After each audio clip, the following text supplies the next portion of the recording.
Hello, all you YouTubers.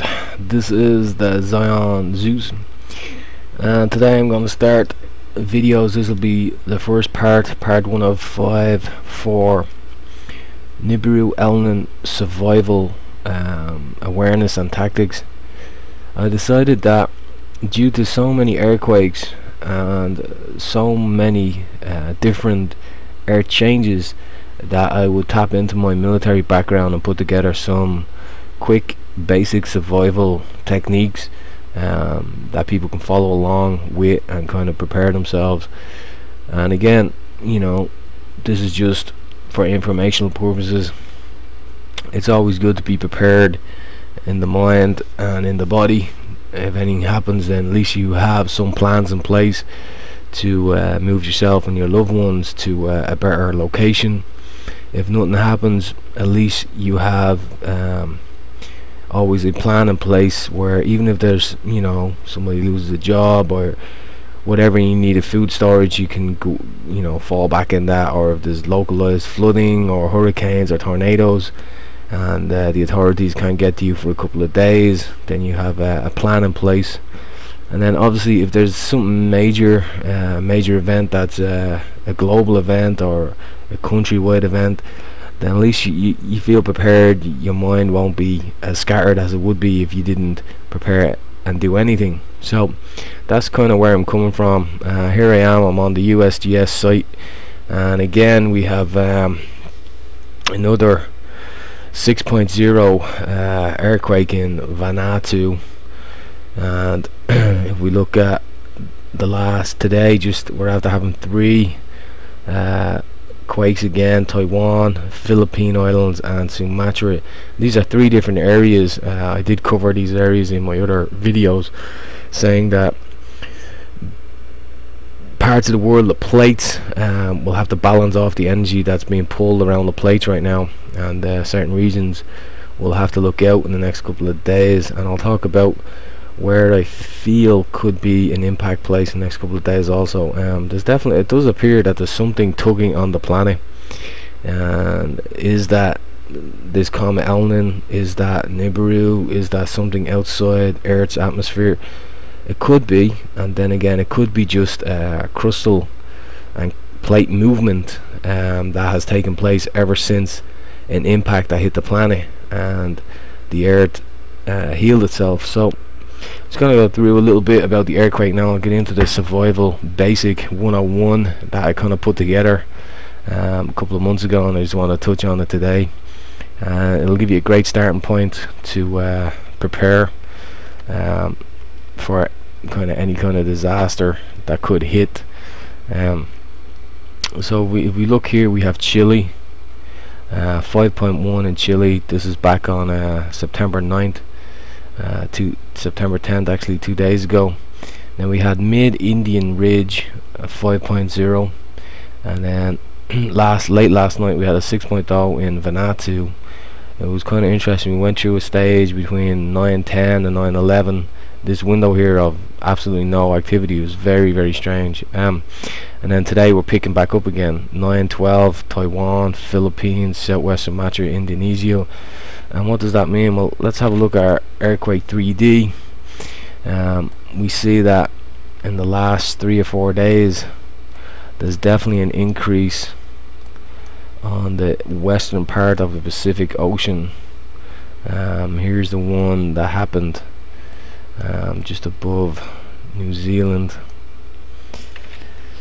We had Philippine region also was hit with 5.0. Let's have a look at that. Yeah, there's the Philippines right here. Let's see this. We had a 5.1. Looks like Taiwan to me right here. Taiwan.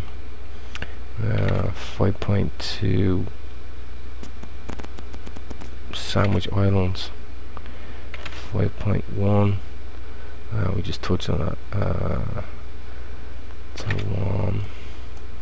And over here we have this is most likely the Vancouver 6.4. Yeah, this is Vancouver, Canada. 6.4 up there. Now we spin down towards Chile.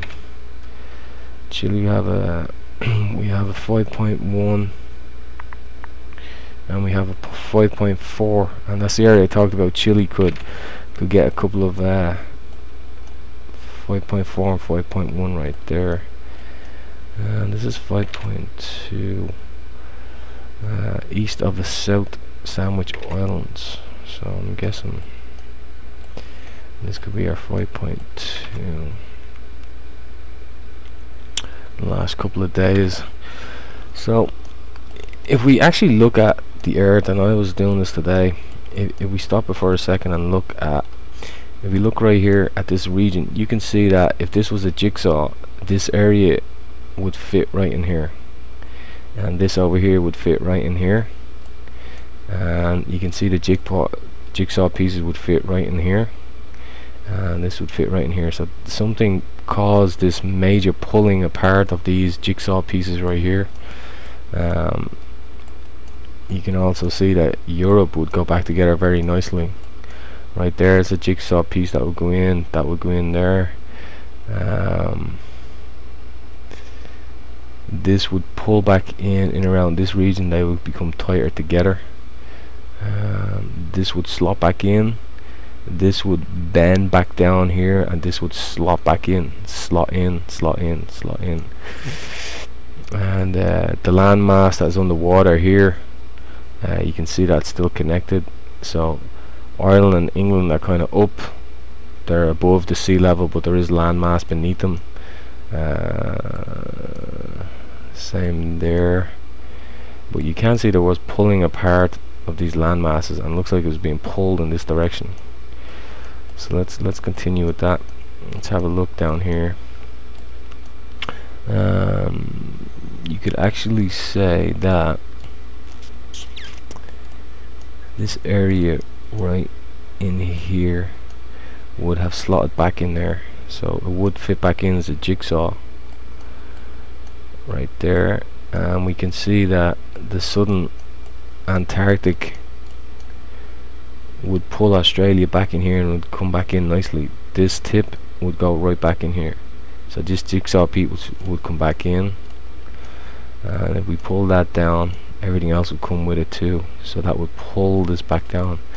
But let's have a look at the Pacific Ocean. I found this quite interesting, that if you take a moment to look at the Pacific Ocean, it does not have those specific jigsaw pieces. You actually notice, if we look at it very closely, right in this area, there's a major cracking or an impact spot right here, and it continues all the way up and runs into here. And if the landmass was all one at one stage, and something catastrophic hit the planet and caused this deviation, or this right in here, this cut right up this side of the Earth, could that not be the responsibility or something that pushed down a shedding or explosive out into our atmosphere or into our solar system and caused the asteroid belt? And then from there, the landmass that was once one has now ever since been pulling around here to heal the planet, to heal it. And what may be taking place right now is that all the uptake in earthquakes could be an outside solar influence, or it could still be the planet pulling all our countries and continents still closer together to keep this healed, this particular rip right in here. So it's just an idea. So let me talk a little bit about, let's say if something did hit the planet again, or something came between us and the sun and caused a major pull on our planet. Let's have a look at some areas that you can put into place for surviving. And I just called very simple name: surviving cataclysmic events. Reality check. In catastrophic situations, your most important duty is survival, both for yourself and your loved ones. And some people have pets, and you know, I didn't exclude that, but just be wary. You know, if you have a pet and you want to save it, that's fine, but if you have to move quickly, you don't want to be slowed down. You may be tempted to stay close to your property because you've heard horror stories about looting. happens, but you can get shot defending property. Do you really want to do that? Next, you may believe that the government will save me. That is also not true. The government will be trying to keep its basic functions working while it is helping as many people as it can. That means some people will have to wait for help. How long can you wait with no food or water, under rubble, or isolated from law enforcement and firefighters? What if there are secondary impacts like aftershocks, fires, more waves, and tornadoes after the hurricane? Cowards don't run, survivors do. It is not selfish to think about yourself first. If you try to help others before you are safe, you may become a victim. Be smart and keep safe. So let's have a look at the first step. First step today I'm going to cover is assess your strengths and weaknesses. Strengths for survival include early warning capability. In other words, paying attention to everything that's happening. Is the air changing? Is there something coming in our solar system? Is there a possibility that the air could change? These are all things. Maybe taking a closer look at the weather, at what's happening around you. Is there any news flashes or any alternative sources of media that are saying there's something going on the planet that maybe is not being reported? And this is key to your early response capability. Do you have supplies, equipment, transportation arranged to leave before others who might hesitate? Identify a safe route depending on the threats. Alternative directions depending on traffic, seasonal conditions, weather, bridge weaknesses or low points. And that's a key thing to take in. Bridge weaknesses. Does your route out involve a bridge? And if it does, do you have to be on the other side of the bridge? Is there any construction going on a bridge out of town? All these things to be aware of. Check bridges out of town constantly. Make sure you know if there's any construction going on or closes, anything like that. Team support from others around you. This is going to be important. As time unfolds, if anything takes shape or happens on the planet, make sure you have a network of people, a tribe, people that are on the one page and know that everybody's getting out of Dodge for the same purpose to get through anything that could be forthcoming. So talking about it, talk to people of like mind, and having a plan will be very important. And you know, be clever and very cognizant and smart about what you say to people, because you know people are always quick to ridicule those who want to prepare and be ready for anything. And you know, it doesn't really matter where you live in the continent of the US. There's always areas that you can always be prepared. Anywhere along the coast, there's always something going on. So just be prepared, be cognizant of what's happening. And then this is the first step, and I decided to do a survival series 1 of 5. So today is 1 of 5. I'll be putting up more in the next couple of days, so stay tuned. This Wednesday is September 14th, 9 p.m. blogtalkradio.com.